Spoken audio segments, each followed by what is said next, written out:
Moneycontrol presents Pitchcraft in collaboration with Seed to Scale. Hello and welcome to yet another episode of Pitchcraft, where we take you through the pitch decks of some of India's most successful startups. On this episode, we feature e-commerce platform Misho.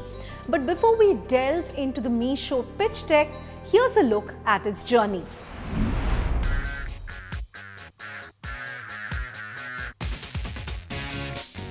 Misho, founded by IIT Delhi batchmates Vidit Atre and Sanjeev Banwal in December 2015, started out as a social commerce channel where a reseller would buy products from the supplier and sell it via platforms such as WhatsApp.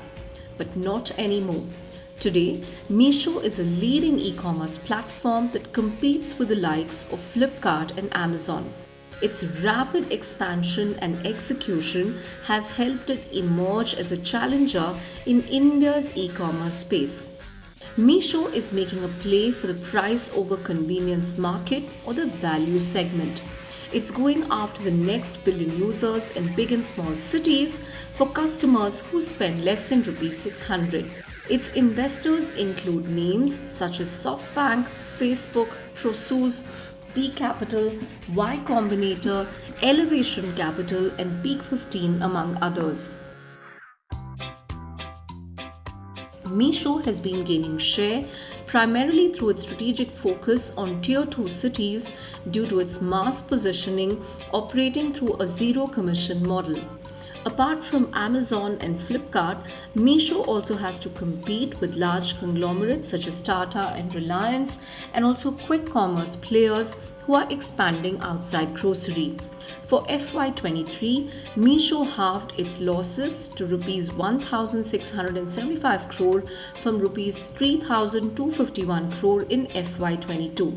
At the same time, the company said its revenues from operations grew 77% from Rs 3,232 crore in FY22 to Rs 5,735 crore in FY23 as existing customers transacted more on the platform and monetization efforts yielded results during the year. Hello and welcome to this latest episode of Pitchcraft. Vidit, welcome to Pitchcraft.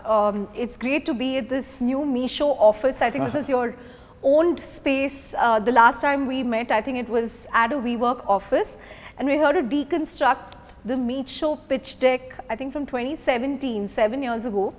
Tell us a little about this, because when I look at this today, the Misho of 2024 is very different from the Misho of 2017, starting from the first slide. You were experimenting with social commerce, the reseller model then. So take us through your very first pitch deck. What went into it? Did you work on it? What was your main pitch to VCs there? Sure. First of all, thank you so much, Chandra, for being here, for seeing our new office. You're absolutely right. We have our office for the first time since the pandemic happened, which is 4 years ago. So we are quite excited. We just recently moved here. Now just talking about the deck.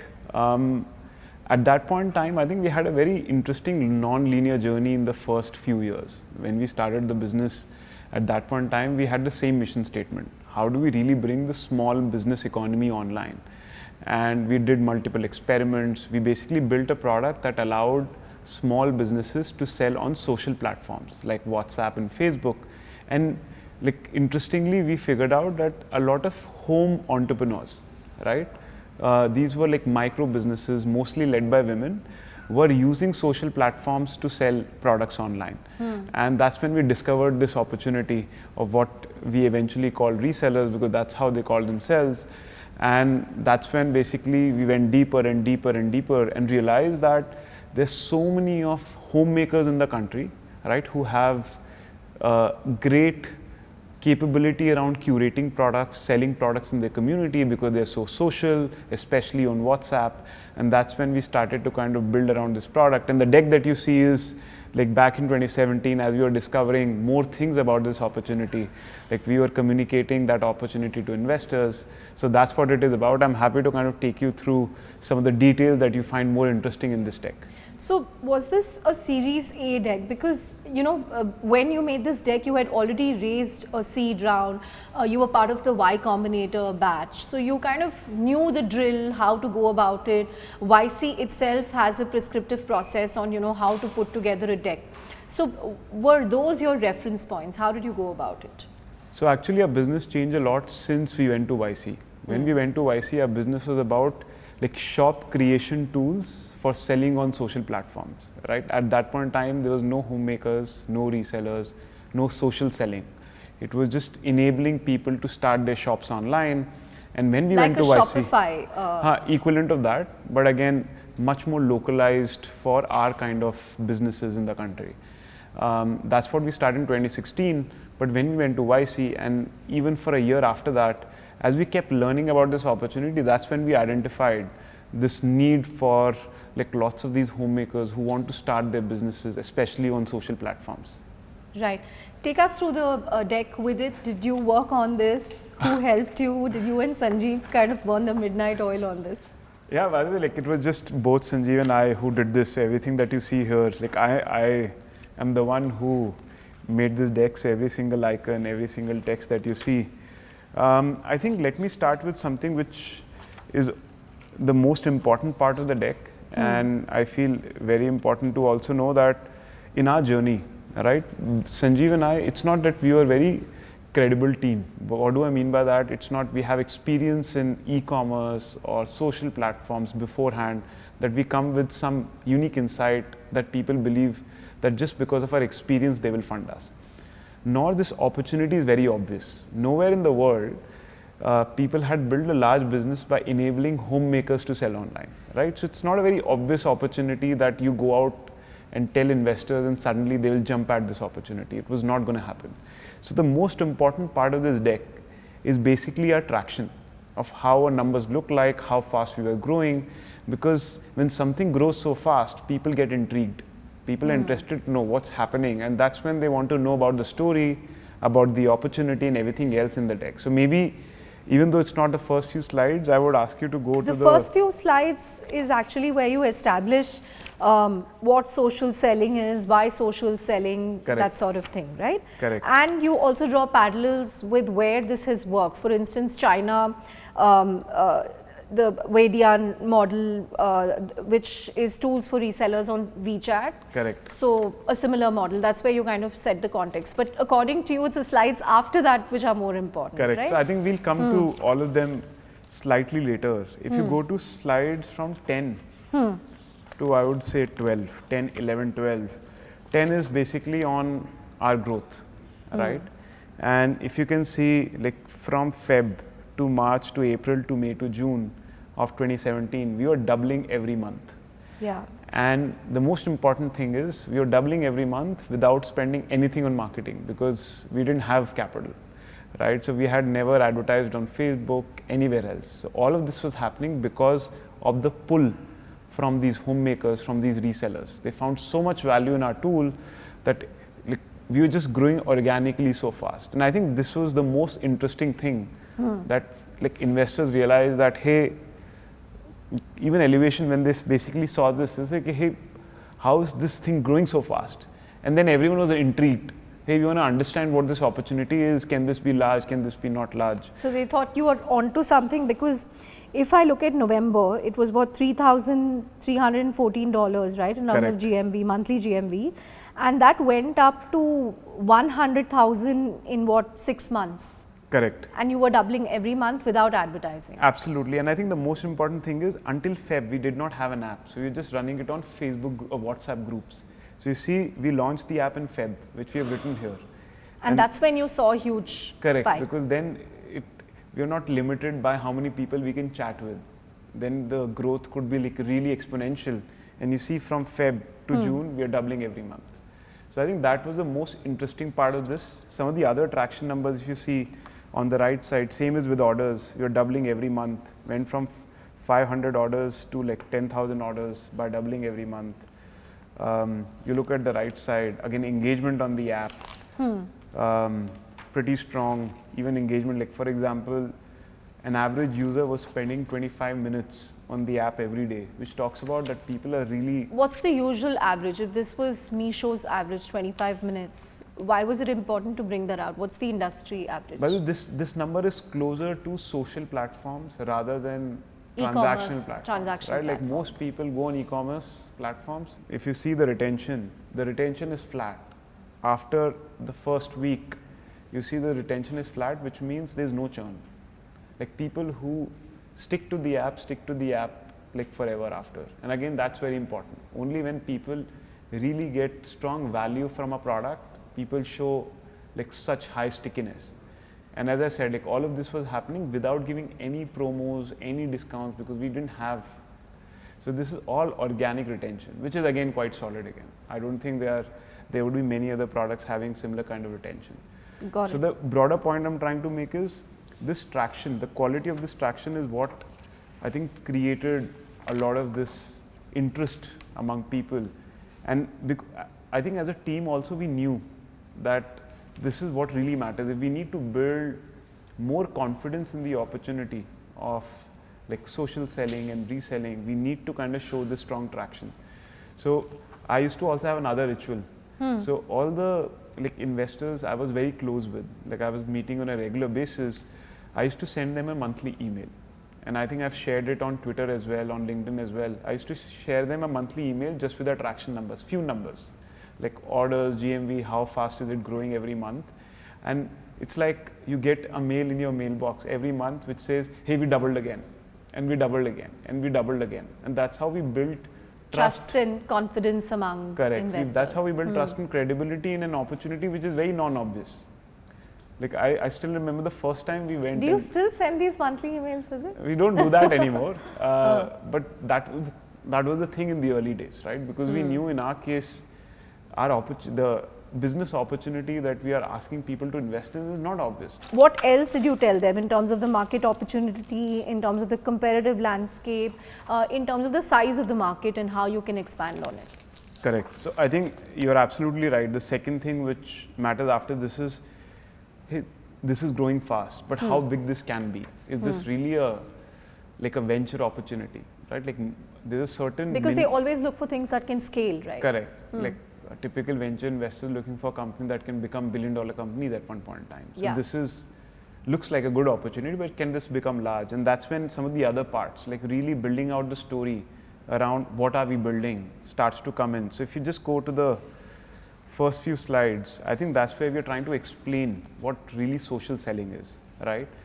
I think one is simple is that the number of homemakers out there who are interested in doing this is massive.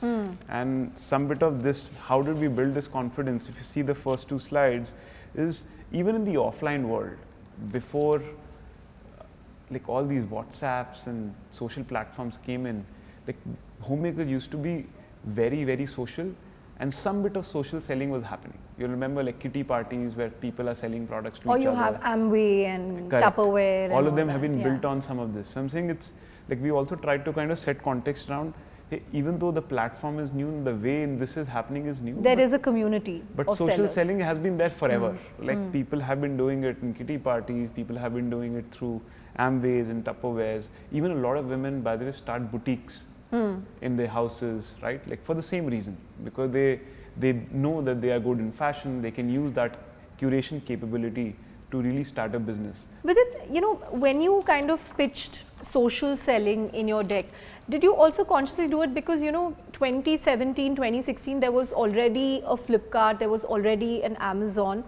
It was an established duopoly because I think Snapdeal by then it wasn't as formidable as it was. Paytm Mall was also a bit here and there. So were you conscious of the fact that if you pitch this as an e-commerce marketplace, people are going to say, hey, there's already Flipkart and Amazon, so what are you going to do here?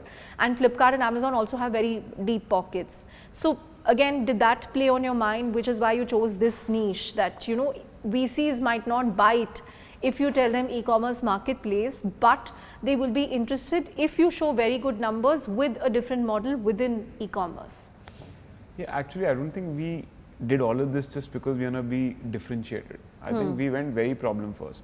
As I said, the whole journey has been, we really wanted to empower small businesses to come online.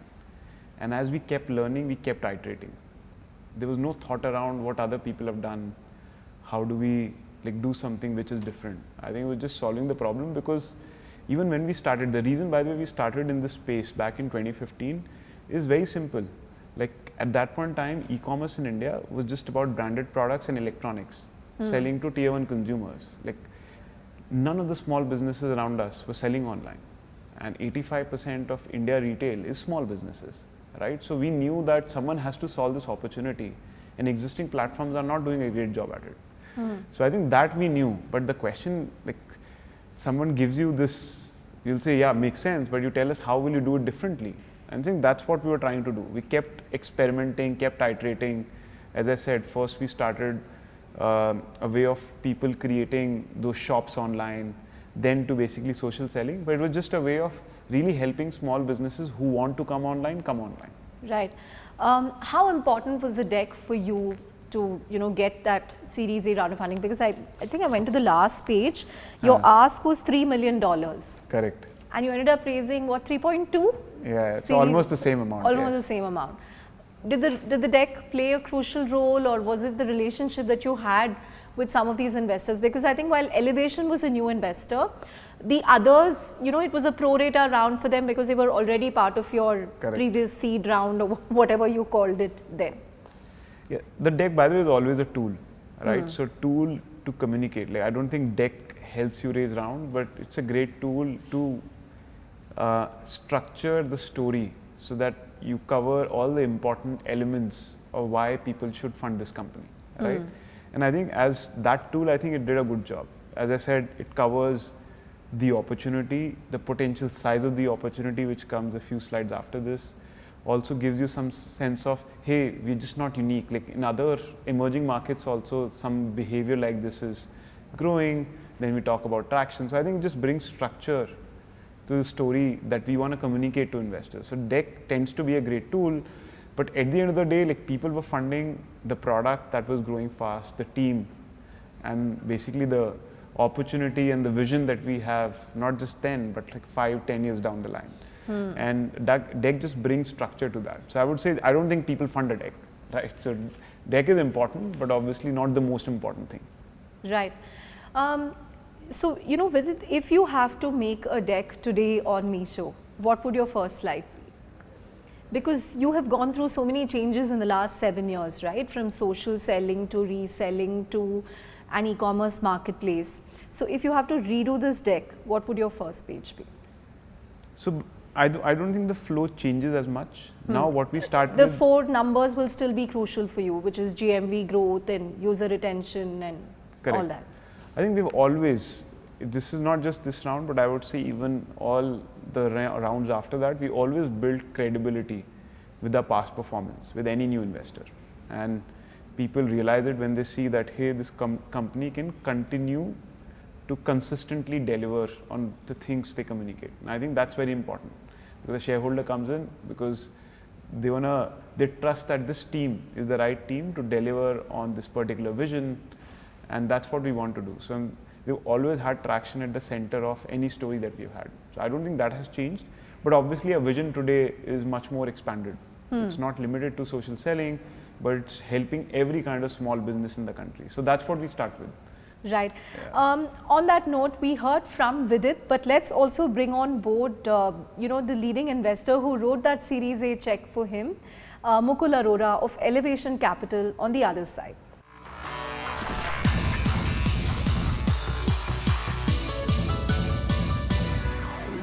Welcome back to Pitchcraft. As promised, we have Mukul Arora of Elevation Capital. Mukul, you led the Series A round for Misho. It was an over $3 million round in 2017. But you sort of established connect with Vidit at least 1.5 years before that. Yeah. So tell us about how you all met and how did the conversations carry on for a year, and what finally convinced you to write that check? It took about 1.5 years to convince you. Yeah. Chandra, first of all, thank you so much for the opportunity to be on the show, and more importantly to relive some of the beautiful memories from early days of our partnership and how it all began. So, like you rightly said, Vidit and I had actually been in touch for more than 1.5 years before we finally invested. The way it started was Vidit had written to someone in our team over LinkedIn. This was super early days before they had raised any capital for a meeting, and I saw in first part of the show, even though Vidit was saying team didn't have any credentials or didn't have any great credentials, IIT Delhi electrical engineers in Mobi and Sanjeev was ITC in Mobi and Sanjeev was in what, Tokyo, Sony Tokyo, yeah, Sony after Tokyo. IIT Delhi. So in consumer tech, that's as good a credentials as you get in an early stage company. So the moment I saw they had reached out, I was very keen to connect. So that's how we got onto our first call in December 2015. So that was the beginning. Obviously, then through those 1.5 years, the business model evolved. Like Vidit spoke about early days, it was a tool for resellers to sell, and from there it evolved to marketplace.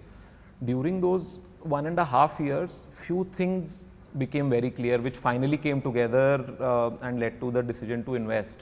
One was, throughout I saw how customer obsessed Vidit and Sanjeev were, and how that was leading to iterations in the business plan and the model that they were following, from initially being a Shopify type tool to then saying, no, for the reseller the biggest problem is supply, so can we solve supply and build a marketplace for that. And even that, the first avatar was a pure tech platform without getting into logistics, without owning the customer experience, to then saying this is not working as well as we would like, and now we need to own the customer experience. So how do we even help the supplier manage logistics as well, so that the reseller has a great experience. So that level of thoughtfulness and that level of nimbleness was coming from customers, which was great to see. The other thing which I saw during that period was when Vidit and Sanjeev had gone for YC, they had a term sheet to raise couple of $1 million. And last moment that investor pulled out, and this was still a few months before we finally invested. And the resilience I saw in those few months was just amazing, because literally they were running on vapors. There was very little capital left, and every month they would keep growing, no marketing. Vidit would keep sharing those monthly updates, and it was just amazing to see that they are almost out of capital, but all he's thinking about is what can I do to make the customer experience better, what can I do to make the reseller experience better, which is again showing up in those numbers. And finally was the traction which you spoke about in the first part of the show, that when you see such strong signs of product market fit, the business is doubling, retention is so strong, that level of PMF is very, very rare. Today you don't get that PMF in a Series A company. Sometimes even in Series B you don't see that level of PMF. So that was the final sort of call to action. Ki yaar, ab kya wait kar rahe hain? You know, in the previous round, some investor pulled out. Was this the seed round? Because you ended up with $600,000 and I think you were aiming for 2 million. So what happened there, and how did you have to sort of reorient your business? Yeah, so it happened at YC demo day. So when we went to YC, they have a demo day at the end, and some investors come and, by the way, invest in companies. So when the demo day happened, we got a term sheet from an investor. It was an American investor, and we were quite excited that hey, we got a term sheet of $2 million. Now we came back to India, and that money never came, right? And I think that's basically what Mukul is referring to. And it was a tough year after that, because like going to YC is expensive, staying there is expensive. So most companies go there and raise money at demo day, and that's how they build out the business. We raised like nothing, like no capital on demo day. And then we basically found some angels to put some money, which gave us some capital to move forward. Right. And I think if I look back now, in hindsight, by the way, it was the best thing that happened to the company. Because when you have less capital, I think you make better decisions, because now you don't have any cushion to There's basically no backstop. Correct. So now you have to be very conscious about how you spend every single rupee.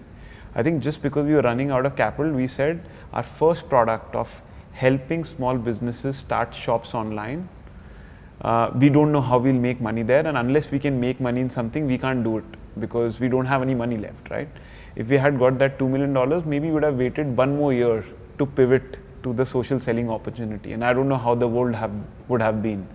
So just having limited capital forced us to move fast, iterate fast, and be very intellectually honest when we look at what kind of opportunity we should build after. I think it also brought out the right character within the team. So internally, when I went back and told them that, hey, I told you that a round is happening, but it actually not happening because no money came. What I saw was like most of the team got pumped up. Okay, now we will prove to everyone that without capital also we can scale this business, we can grow this, and everything else basically turned out as Mukul told us. I think I will also bring another thing here.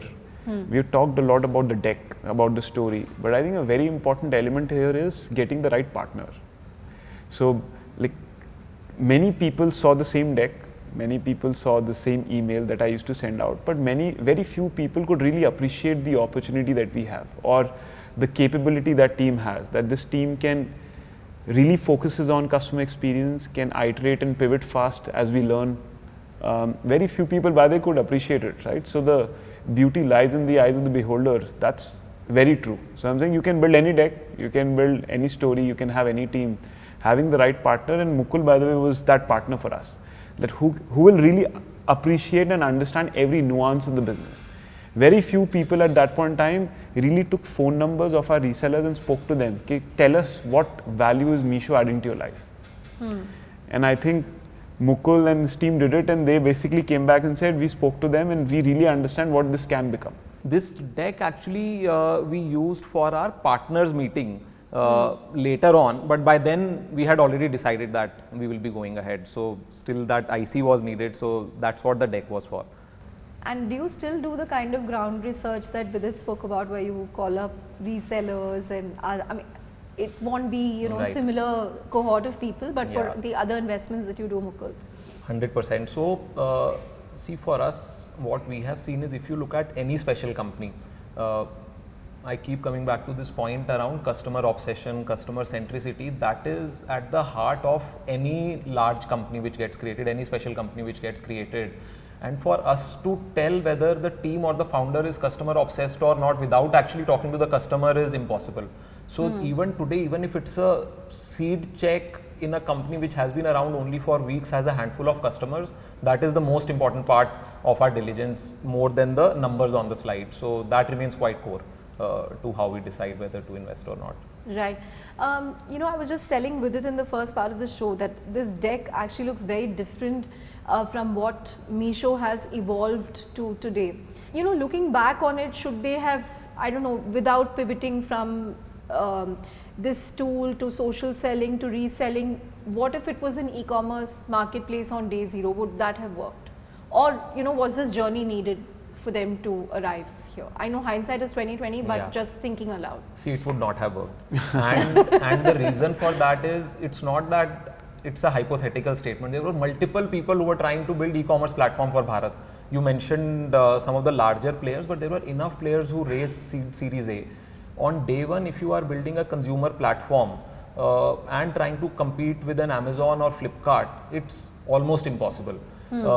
And that's So you have to start with a niche. You have to start with a niche, and you have to start with a very different go-to market. So what worked in Misho's favor was that we were going through these resellers or micro entrepreneurs who were selling to the end customer. So the end consumer at that time was not ready to transact online by themselves. So that GTM really enabled us to both solve the supply side, build the lowest cost supply chain, and understand that consumer really well, and get to a scale where we had the scale, we had a very low cost structure, and more importantly, we had capital. So before we moved to consumer facing platform, we had closed the 200 million plus round from SoftBank. Without that capital, you can't go and start selling to consumers. You need deep pockets. Yeah, so in hindsight, there's that universe conspiring to get you to what has to happen. It had to happen this way. There is no other way you could have actually built a consumer facing marketplace if that was the thesis from day one. And a bunch of people tried, failed. I don't think we even remember those names anymore. As an investor, were you comfortable with the fact that Misho was this company that did a lot of experiments that, you know, pivoted when it was needed. They changed their business model, changed their proposition. Did you have a lot of discussions with it कि भाई ये क्या हो रहा है, मतलब, you know, 2017 में ये बताया, 2018 में you're telling me this, and 2020 you're telling me this? So in my mind, that was actually a big source of strength. Like that he's adapting very quickly. That he's adapting, and if I look at our move from reseller focused to consumer focused, external world sees it as a pivot. I see it as an evolution, and the question you just asked, actually few people on the board were asking कि यार क्या हो रहा है, let's stay reseller focused, maybe we carve out some budget and let's try it out. But given thankfully I was also much closer to Vidit and business, I could see the thinking, and it was obvious that we don't have an option. It is an evolution and we have to move in that direction, because especially post COVID, this new to internet user started coming online much earlier than it would have happened otherwise, when like the offline businesses were shut, and therefore the writing was on the wall that they will start transacting directly very soon, and we have this opportunity to build a Taobao for India. So it was an evolution, it wasn't a pivot at all, in my view. No, it's by the way like very true. I think as Mukul said, as a company we've never been very emotionally attached to what we've done. I don't think there's any friction to change. We've always believed that if you want to build a large company, you really want to do service to the mission statement we started with. We have to stay bold and take risks as we scale the business. I think a lot of this happens where entrepreneurs and founders try to think big and take risks in the early part of the journey, and then they at some point in time start to think about like, hey, if I do this, what if something goes wrong? What if this happens? What if that happens? I think as a company we've always stayed very intellectually honest to what does the market need us to do, how is the market changing, and what should we do. Actually it goes back to again that customer centricity leading to design choices and thoughtfulness in decisions. So everyone started from different starting points. So Misho started from a Shopify for resellers. There were a couple of other players. You mentioned Shop 101, which was trying to do that. Some people were trying to say, hey, this commerce is happening on Facebook pages. Can we create something similar? So Glow Road was trying that. But what stood out was that, okay, these are different starting points. Who is able to figure out what the customer really needs and weave that into their design choices? So within 12 months or so, Misho had figured it out, and then everyone else started seeing their traction numbers, and they were trying to follow, but follow reluctantly. कि यार ये numbers तो यहाँ अच्छे आ रहे हैं, तो कुछ तो हो रहा है, let us try it, but they still did not have the belief, and then it was very clear that clearly Vidit and Sanjeev, they are the ones who are figuring out the pulse of the market, pulse of the consumer, making the right choices and racing ahead. So at that time it was very clear this was the team we wanted to partner with. Right. When I asked Vidit about the most important slides for him, he kind of skipped through, you know, the first 4, and he said the most important slides for him were the parts where he spoke, where he kind of showed consistent growth, right? Every month the numbers were doubling, user engagement, and more importantly the retention metrics, the reseller retention and GMV retention. Yeah. And he said it was important for them to establish this, because while they had very good academic and corporate credentials, they were not entrepreneurs before, they hadn't done commerce before. What stood out for you, Mukul? See, so apart from the IIT Delhi and JEE rank. No, IIT Delhi JEE rank, to dekho, we knew it December 2015. So obviously it was so that helped with the first quick call, but then it was a journey. Coming back to your question, I'll answer it in 2 parts. One is specific to Misho, where like Vidit said, for us also eventually it was these traction metrics and such strong signs of PMF. Combination of this plus the reseller interviews that we did and hearing how much their life had changed because of Misho, and a lot of people were actually even in those early days becoming resellers because of Misho, because now it was so easy to source that they thought, why not get into this as an additional source of income. But if I step back, the second part I would say is for a young founder today, if you have this level of traction, nothing like it, but it's very rare. Why do you think that is? When you are going to raise a seed round with limited capital, can you really get to this traction? In, I would say, outlier cases, yes. In 9 out of 10 cases, no. especially when you are raising a seed round. And therefore, if you are in a market which is non-obvious, which was the case here as well, it felt like a niche market. Most of us are not consumers who are buying through resellers, so therefore that first-hand appreciation of the market is low. What is important is how do you still build conviction in the opportunity, and that's why if you look at this deck, actually out of the 17 slides, first 5 slides are on market opportunity. That why is this market real, this reseller behavior is happening, why it could be better, and then again it ends with this slide I really like, and there is some I would say hindsight bias also, but if you look at slide 15 and putting it on this map and saying that this is a new distribution channel getting created, and if we get it right, we are talking about a potential similar to Amazon or Flipkart, which is what has played out today. So in a non-obvious market, how do you help investors get over this feeling that, hey, is it niche, is it exciting enough or not, by sharing proof points around the market size, by sharing those global comps you spoke about. So those days Vidian was a hot China company, so showing those comparables, showing what are the things which are on the GTM side interesting, so that they get interested enough to then go and do deeper work. So again, I'm saying if you have traction, nothing like it. If you don't have traction, you have to put in that hard work to get people over the line on market opportunity. Right. Where Misho is today with it, will it be in that place a year or two later? What other changes do you anticipate? You've entered fashion, you're now going big on grocery. Will that be the next bet for you, the Bharat grocery or solving for Bharat? No, I think we are. Actually, just to kind of, before I go deep into grocery, as a company, we continue to do lots of experiments, right? So, as I said, like, we believe that you have to stay ahead of how the market is changing. And one of the opportunity there is definitely grocery, right? Why? Because so far, if you see, grocery has mostly been solved with all the online grocery models focused on the top 50 million consumers, right? Convenience, selection, that's what has been focused on. But if you look at like Bharat, the kind of consumer that we serve, which is the next... Affordability would be... Affordability is very important, and I don't think people have really solved that problem. So we believe that someone will eventually solve that problem, which is what we are trying to do. But still very early, at a very experiment stage. So I don't think we are at a place where we can go out and like truly expand this model yet. I think it's still lots of things to be figured out. And like this, by the way, we are always running like 10, 15 experiments that we believe may not matter as much today, but 10 years forward could be very large opportunities, large businesses themselves. So yeah, that's what we continue to do, and I think we will continue to be there. We are a very paranoid company. We care about how the world will be, not just in the next year, 2 years, but the next 5 and 10 years. And as a company, we continue to focus on innovation. That really matters. I think like the book says, no, only the paranoid survive, by Andy Grove.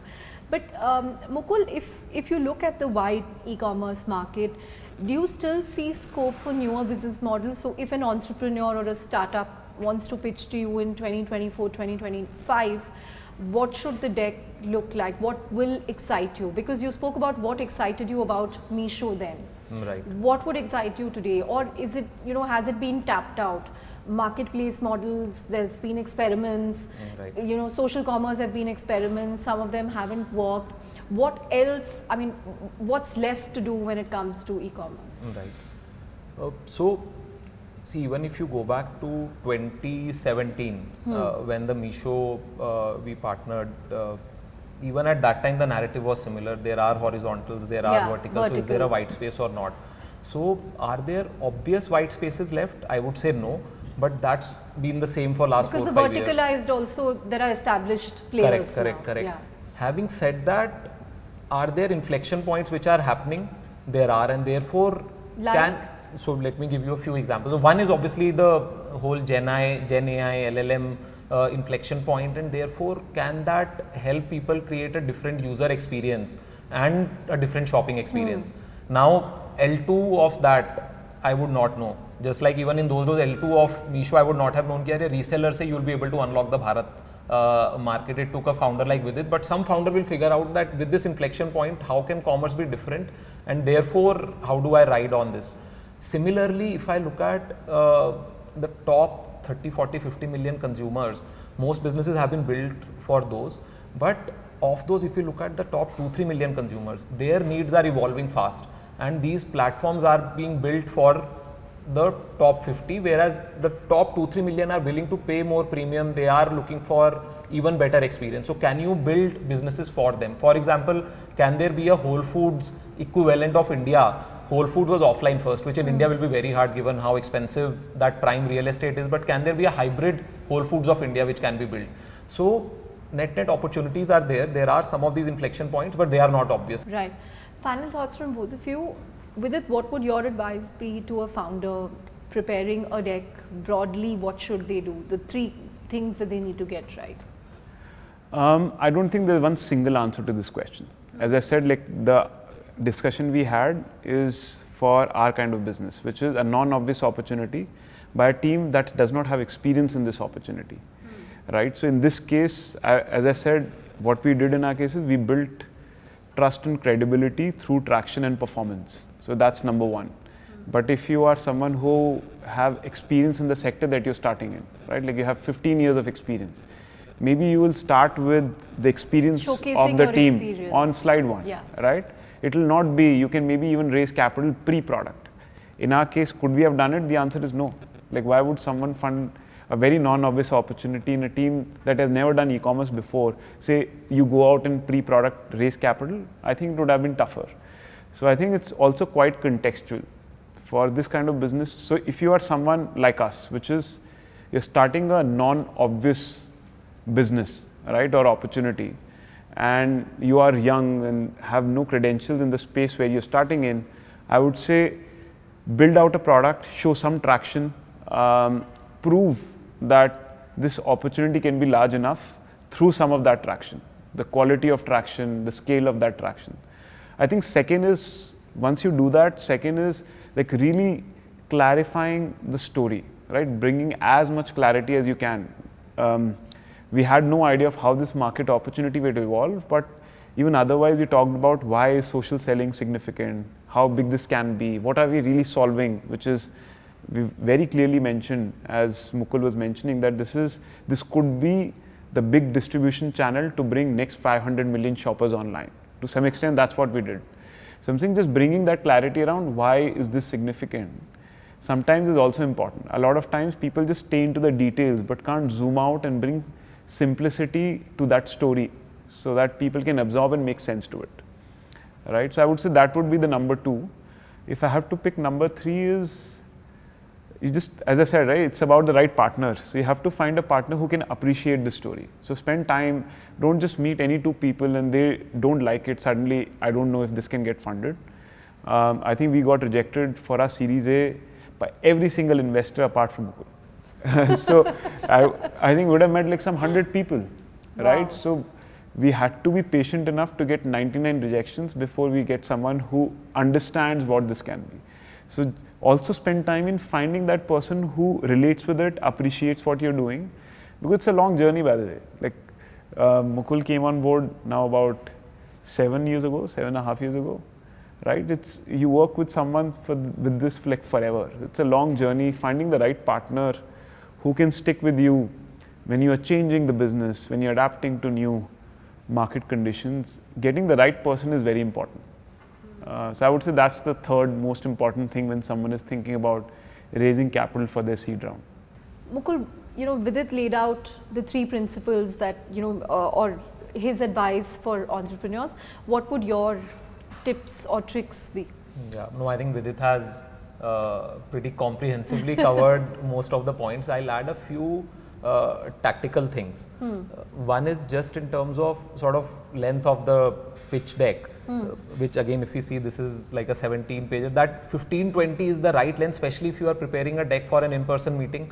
The moment someone opens a deck and it says page 2 of 52, I get worried ki yaar, how will we get through? So, which also shows as a founder, are you able to prioritize and say, okay, these are the things which matter and these are the things I want to. Everything. Everything without these slides being busy. If you look at this deck, these are not busy slides. These are very simple slides, but they communicate what needs to be communicated for a company at that stage. So it's that 15-20 page is typically ideal. And second, just building on what Vidit said, is being very clear that on the investor's mind, what could be the biggest things which are going in my favor as a founder. It could be market traction, etc. What could be the biggest blockers, and taking both of those head on. Use these in your favor, that okay, these are the things which are going for me, I'll take them head on. But also, if you know things are going to be blockers, take them head on, address them. Don't wait that someone will ask a question and then I'll address, because if you have slides, you are better prepared to go through either data or evidence to make your point. So those are just a couple of other things I would add, but otherwise with it's pretty comprehensively covered what founders should keep in mind. Great. Vidit and Mukul, thank you very much for joining us on this episode of Pitchcraft. It was great going through the Meesho deck. And if you need to go through this deck or download it, just log in to seed2scale.in. You'll find the deck, and you can listen to Vidit and Mukul explain the thought process behind the Meesho deck.